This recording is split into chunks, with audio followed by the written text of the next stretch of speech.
Conformément à nos statuts, l'intérim est assuré par le doyen d'âge des vice-présidents que je suis. Ce rôle, je voudrais l'assumer avec votre dévouement et votre confiance. J'ai donc accepté avec responsabilité les charges qui m'incombent aujourd'hui. Le bureau politique de ce jour que j'ai convoqué dans l'urgence en raison des circonstances et de l'actualité politico-judiciaire a pour objectif d'arrêter les modalités d'organisation d'un congrès extraordinaire dans les meilleurs délais pour élire le nouveau président du parti. Sur ce, je déclare ouvert les travaux du 19e bureau politique du PDCI RDA, dont l'ordre du jour unique est le suivant. Organisation du 9e congrès extraordinaire du PDCI RDA. Après les échanges, nous aurons une suspension de séance pour permettre la rédaction donc, du communiqué final.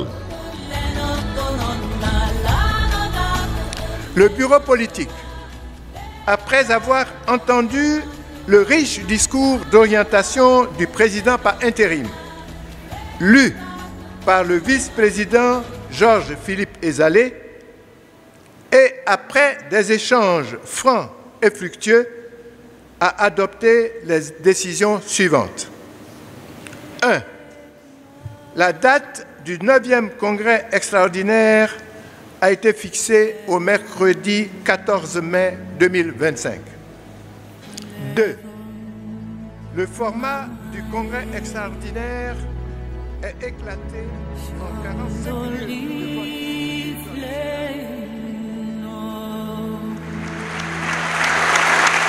Nous pouvons ovationner plus que ça. La Côte d'Ivoire est malade de sa justice. Elle est malade de gouvernants qui ne respectent ni la Constitution ni la loi.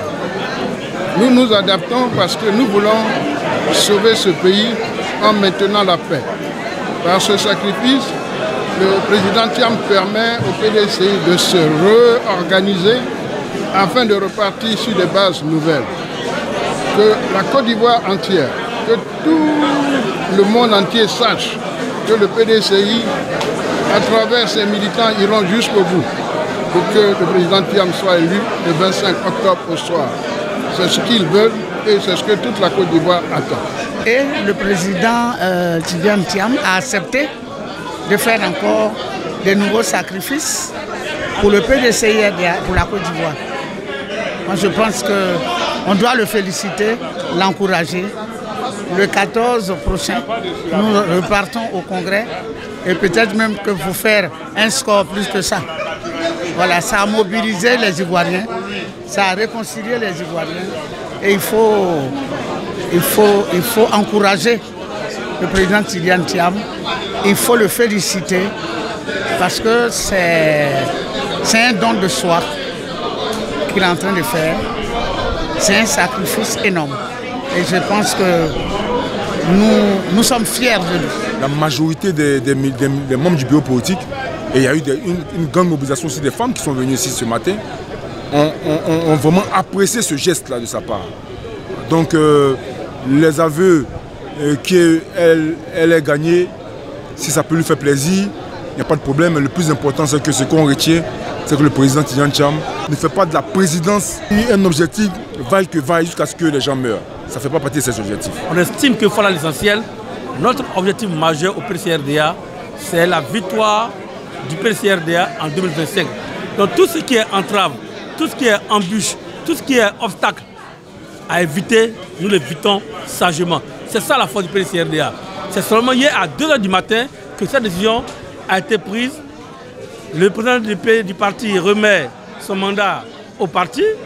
Automatiquement, dans nos tests, le doyen d'âge du PDCRDA, c'est le doyen Okumo Mobio, qui prend les rênes du PCRDA, automatiquement on convoque un bureau politique qui est parti sur les réseaux sociaux. Vous avez vu en moins de 5 heures de temps la mobilisation exceptionnelle des militaires des membres du bureau politique présents à cette réunion du bureau politique. Ils sont restés de 10h jusqu'à 16h sans crier faim, sans crier fatigue, pour dire que le combat à un moment donné devient spirituel. Le PDCR, c'est l'esprit. On ne tue pas le PDCRDA, on n'attaque pas le PDCRDA comme ça. Nous sommes aujourd'hui le parti qui fait rêver la nouvelle génération. Tout le peuple nous attend. Le président Tidjane Thiam est arrivé à la tête de ce parti et a proposé un programme alléchant et une vision du développement de la Côte d'Ivoire qui plaît à tout le monde. Son parcours, son charisme, tous ces atouts qu'il a donnent à espérer des lendemains meilleurs pour notre Côte d'Ivoire. À partir de ce moment-là, nous devons mettre tout en œuvre pour que tous les pièges qu'on nous tend, nous les déjouons.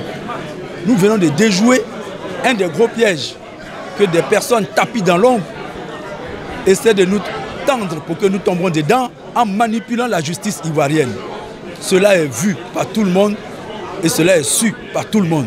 Nous, ce que nous demandons simplement, ouvrez, faites une élection démocratique, comme a dit le président lui-même. Le président s'est engagé à faire une élection démocratique. Mais qu'on fasse une élection démocratique, une élection inclusive, une élection ouverte. Tous, nous sommes les enfants, nous sommes tous des enfants du président.